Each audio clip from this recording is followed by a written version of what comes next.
À partir de 40 ans, il y a des gens qui se plaignent de perdre la mémoire. C'est vrai que les arguments souvent c'est quoi? C'est que ils savent qu'on perd des neurones dès l'âge de 20 ans, 25 ans, je sais plus. Et enfin, qu'est-ce qu'il en est réellement de tout ça? Est-ce que vraiment à 40 ans on perd sa mémoire ou... Alors justement, on a travaillé pas mal justement avec l'ami que je citais, Hervé Alain et d'autres médecins, sur ce que les médecins appellent la plainte mnésique. Les médecins ont remarqué, notamment depuis la connaissance par les médias de la maladie d'Alzheimer, que les gens se plaignent de leur mémoire, et notamment pas vraiment à 40 ans, mais après 50 ans. Dans une grande enquête faite par Derouennais, qui était un spécialiste de la gérontologie, du vieillissement, une grande enquête dans le bassin d'Aquitaine, sur des milliers de patients, par l'intermédiaire des médecins, avait révélé que à 50 ans, 50%, c'est un chiffre facile à se rappeler, 50% des gens se plaignent de leur mémoire, à 70 ans, 70% se plaignent de leur mémoire. Bon, cependant, moi, psychologue, je sais qu'il faut se méfier de ce qu'on pense de soi-même, parce qu'on a très peu de capacité d'analyse de ces processus, et donc on a fait, avec nos amis médecins, un certain nombre d'études. On a fait passer un questionnaire de plainte mnésique, où les gens disent « je ne me rappelle plus où je mets mes clés, je ne me rappelle plus le film que j'ai vu la veille, ce que j'ai mangé », la plainte mnésique telle qu'ils vont le dévoiler à leur médecin. Et on a fait passer des tests objectifs sur ordinateur ou sur un écran de télévision, des listes de mots, d'images à apprendre. Je suis allé même, dans certains cas, à fabriquer un test de vie quotidienne où on filmait un personnage en train d'aller chez l'épicière, chez le boulanger, retirer de l'argent, faire un repas, voir un film, et on demandait après des questions très précises sur cette vie quotidienne. Les résultats sont les mêmes que dans des tests d'images ou de mots. Eh bien, il n'y a pas de corrélation entre la plainte mnésique et les tests objectifs de mémoire. Il y a des gens qui se plaignent de leur mémoire pendant une excellente, et d'autres, à l'inverse, qui ne vont pas s'en plaindre pendant une mauvaise. Enfin, on a vraiment tous les cas de figure, c'est le hasard le plus complet. Or, je me souviens, lorsque j'étais penché là-dessus, avoir lu un article d'un psychiatre écossais qui avait remarqué que les gens qui se plaignaient beaucoup de leur mémoire étaient aussi des gens qui étaient dépressifs, voire anxieux. Et donc, dans une phase ultérieure, on a refait tous nos tests, et on a ajouté un questionnaire d'anxiété et de dépression.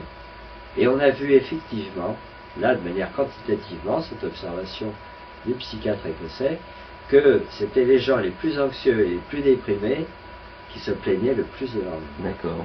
Mais les gens anxieux, souvent, ont une très bonne mémoire, donc il ne faut pas se fier à la plainte.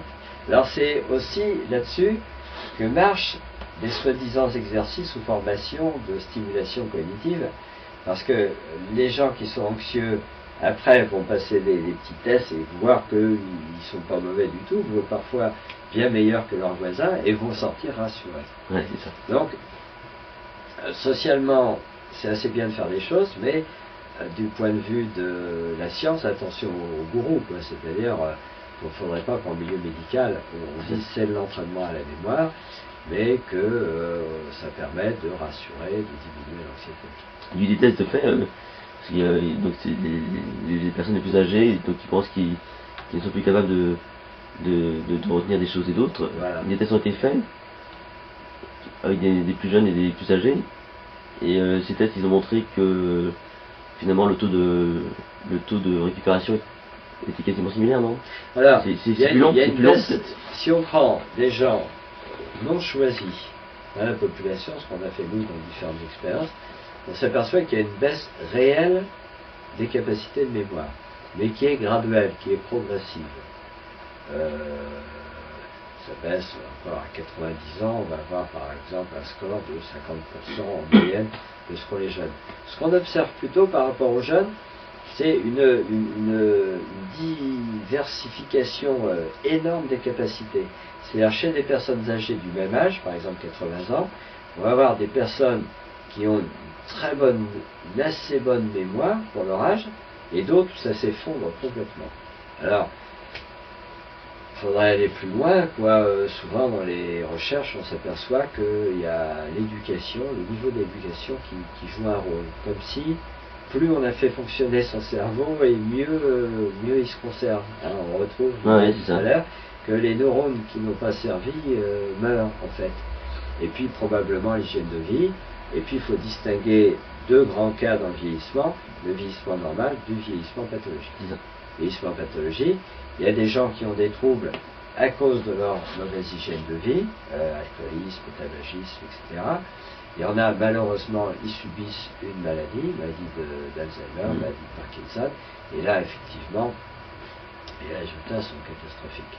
Mais les gens qui n'ont pas de maladie et qui ont une bonne hygiène de vie et qui continuent à se cultiver, on voit des anciens professeurs, des gens qui suivent des conférences, universités troisième âge, qui font partie de clubs, là, qu'ils se conservent très bien, ils ont une bonne mémoire. Ils ont une mémoire quasi similaire que, enfin, peut-être pas aussi bonne que... Non, ça baisse un petit peu. Ça baisse un petit peu quand même. Ouais. Ouais. Est-ce que c'est l'acquisition qui est plus longue ou... Alors justement, il y a des chercheurs spécialisés qui ont travaillé là-dessus et qui souvent mettent en cause un facteur de rapidité. Comme si l'ordinateur marchait un peu moins vite.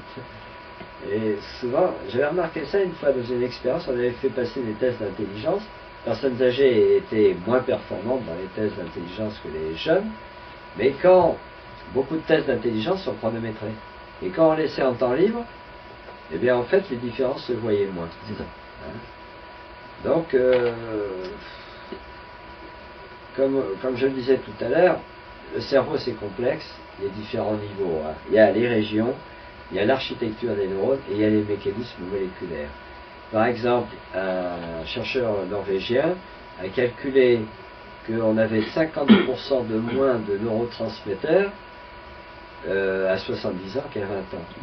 Donc on est moins vif, il y a une certaine lenteur, et ça pourrait retentir sur tous les mécanismes que tu évoquais, c'est-à-dire sur le codage, sur la vitesse de stockage, sur la vitesse de récupération. Mais est-ce que de manière générale, on peut dire que mémoriser, c'est aussi ça va prendre son temps par rapport à l'information qu'on veut mémoriser? Est-ce qu'il y a un certain timing qui est nécessaire quand même?